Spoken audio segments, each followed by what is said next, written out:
రోహిత్ శర్మ, విరాట్ కోహ్లీ అంతర్జాతీయ కెరీర్ గురించి ఎక్కువగా చర్చ జరుగుతోంది. ఇప్పటికే సీనియర్లిద్దరూ టీ20లు, టెస్టులకు గుడ్ బై చెప్పారు. వన్డేల్లో మాత్రమే బరిలో దిగుతున్నారు. అయితే రెగ్యులర్గా వన్డే సిరీస్లు లేవు. ఛాంపియన్స్ ట్రోఫీ తర్వాత మళ్లీ అంతర్జాతీయ మ్యాచ్ల్లో రోహిత్ శర్మ, విరాట్ కోహ్లీ బరిలో దిగలేదు. బంగ్లాదేశ్తో సిరీస్లో బరిలో దిగుతారనుకుంటే ఆ సిరీస్ పోస్ట్ పోన్ అయింది. అదే విండోలో శ్రీలంకతో సిరీస్ కూడా సెట్ కాలేదు. దీంతో రోహిత్ శర్మ, విరాట్ కోహ్లీ బరిలో దిగేది అక్టోబర్లోనే. ఆస్ట్రేలియాతో 3 వన్డేల సిరీస్లోనే బరిలో దిగే అవకాశం ఉంది. అప్పటి వరకు వన్డే సిరీస్లు ఏమీ లేవు. అయితే సీనియర్లకు కావాల్సినంత మ్యాచ్ ప్రాక్టీస్ దొరకడం కష్టమని, ఒకే ఫార్మాట్కే పరిమితమైనందున వన్డే వరల్డ్ కప్లో ఆడటం అంత ఈజీ కాదనే వాదన వినిపిస్తోంది. బీసీసీఐ కూడా అదే ఆలోచనలో ఉన్నట్టు తెలుస్తోంది. వన్డే వరల్డ్ కప్లో బరిలో దిగాలంటే విజయ్ హజారే ట్రోఫీలో రోహిత్ శర్మ, విరాట్ కోహ్లీ ఆడాల్సిందని కండిషన్స్ పెట్టే అవకాశం ఉన్నట్టు ప్రచారం జరుగుతోంది. 2025-26 సీజన్కు సంబంధించి విజయ్ హజారే ట్రోఫీ మ్యాచ్లు డిసెంబర్లో మొదలవుతాయి. దాదాపు అన్ని రాష్ట్రాల జట్లు ఇందులో భాగమవుతాయి. అయితే బీసీసీఐ కండిషన్స్ను సీనియర్లు అంగీకరిస్తారా, విజయ్ హజారే ట్రోఫీలో బరిలో దిగుతారా అనేది ఆసక్తికరంగా మారింది.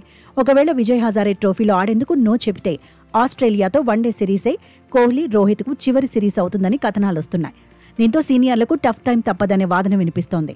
ఇప్పటికే జట్టులో తీవ్రమైన పోటీ ఉంది. 3 ఫార్మాట్లలోనూ సెలెక్టర్ల ముందు ఎక్కువగానే ఆప్షన్స్ ఉన్నాయి. రోహిత్ శర్మ, విరాట్ కోహ్లీ రిటైర్మెంట్ తర్వాత టీ20లో భారత జట్టు గొప్పగానే ఆడుతోంది.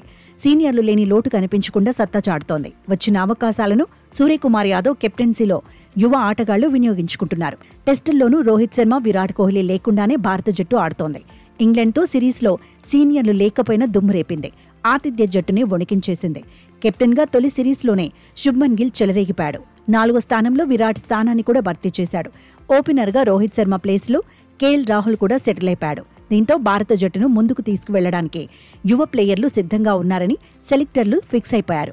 వన్డేల్లో ప్రపంచకప్ వరకు ఆడాలని రోహిత్, కోహ్లీ భావిస్తున్నారు. మెగా ఈవెంట్ వరకు కెప్టెన్గా రోహితే ఉంటే బాగుంటుందనే చర్చ ఉంది. కానీ సీనియర్లు జట్టులో ఉన్నప్పుడే శుభ్మన్కు పగ్గాలు ఇవ్వాలనే కామెంట్స్ వినిపిస్తున్నాయి. రోహిత్, కోహ్లీ సీనియర్లుగా జట్టుకు అడ్వాంటేజ్ అవుతారనే వాదన ఉన్నా వాళ్లకు సరైన మ్యాచ్ ప్రాక్టీస్ ఉండదనేదే మైనస్గా కనిపిస్తోంది. అయితే కెరియర్పై నిర్ణయం తీసుకునే అవకాశం సీనియర్లకే వదిలేయాలని ఎక్స్పర్ట్స్ అంటున్నారు. ఎప్పుడు రిటైర్ కావాలనేది సీనియర్లిద్దరికీ తెలుసంటున్నారు. కోహ్లీ, రోహిత్కు రెస్పెక్ట్ ఇవ్వాల్సిన అవసరం ఉందంటున్నారు.